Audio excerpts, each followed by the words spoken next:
Bonjour mesdames, bonjour messieurs, bonjour très chers frères et sœurs.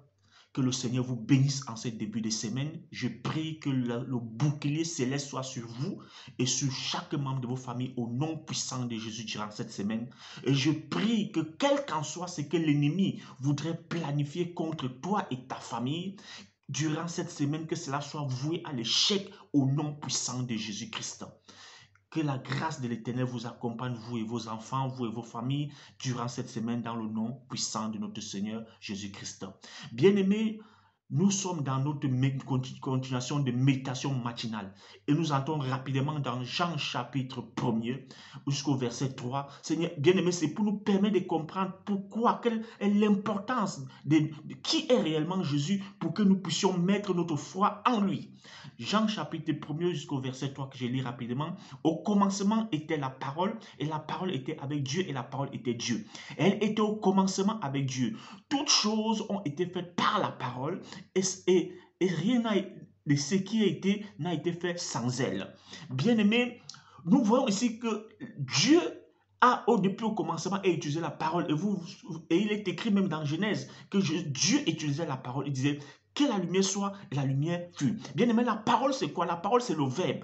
Bien aimé, la parole c'est le verbe. On ne peut pas dissocier un homme et sa parole. Moi je suis en train de parler. Ce sont des paroles qui sortent de ma bouche. On ne peut pas me dissocier ma parole et moi. Si je vous offense par exemple, par mon verbe, par ma parole, et vous décidez de me porter plainte devant les autorités judiciaires, bien aimé, on ne va pas dire c'est sa parole, on lui met de côté parce qu'on suit plutôt, on condamne sa parole. Non, bien aimé, je serai condamné parce que les paroles, ma parole et moi, nous sommes la même personne. Et maintenant, bien aimé, on retourne dans notre texte qui nous dit au commencement, tout chose était la parole. Bien aimé, Dieu est la parole. Dieu a utilisé sa parole pour créer toutes choses parce que ce n'est que Dieu a la capacité, il déclare, ça arrive. Donc il a déclaré, il a utilisé le verbe. Dans certaines versions, on dit au commencement était le verbe. Donc il a sorti sa parole, il a parlé et la création est venue en existence. Bien aimé, mais la différence entre moi et Dieu, nous les hommes et Dieu, est que nos capacités sont limitées. Moi, je ne peux pas transformer ma parole, je ne peux pas transformer mon verbe à un matériel touchable. Je ne peux pas transformer mon verbe à une personne. Mais Dieu, lui, il a la capacité de transformer sa parole à un être vivant. Et c'est ce que nous allons voir par la suite. Donc Dieu, bien-aimé, a utilisé sa parole. Il a pris sa parole, il a donné à sa parole une forme humaine qu'on appelle Jésus-Christ. Est-ce qu'on se comprend là? Bien aimé, quand vous méditez Jésus-Christ, tout ce que Jésus-Christ a dit sur la terre, il n'a pas dit clairement aux gens ce qu'il était.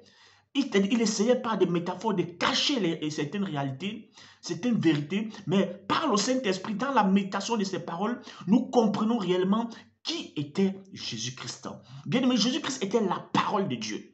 Jésus-Christ était la parole de Dieu et Dieu, ayant ses capacités, a décidé de transformer, de transformer sa parole à un être humain pour venir le représenter sur la terre. Est-ce que j'espère que je me fais un peu comprendre? J'espère que vous essayez de comprendre un peu où je suis en train de vous amener. Vous faire comprendre réellement qui était Jésus. Je vous ai dit la dernière fois, Jésus-Christ n'était pas un être humain simple. Jésus-Christ n'était pas un simple, comme les gens disent, des prophètes. Non. Jésus-Christ est la parole de Dieu.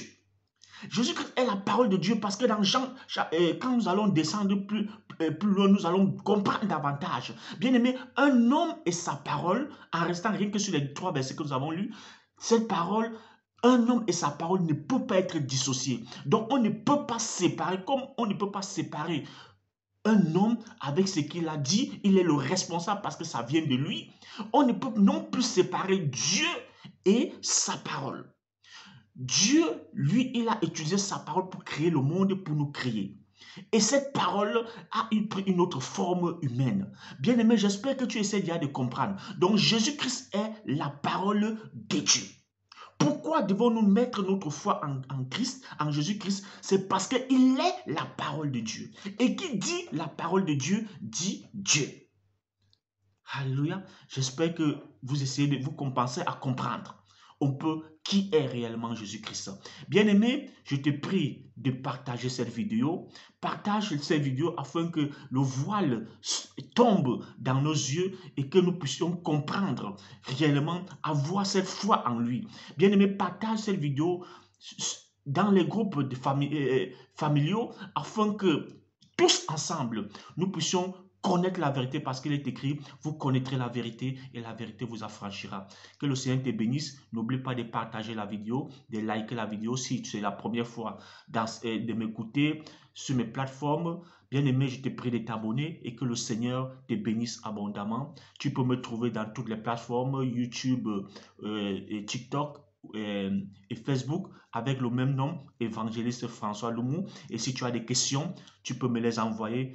Par la grâce de Dieu, je me ferai le plaisir de vous répondre. Que le Seigneur vous bénisse en ce jour et à demain nous continuons à présenter qui est réellement Jésus-Christ. Amen.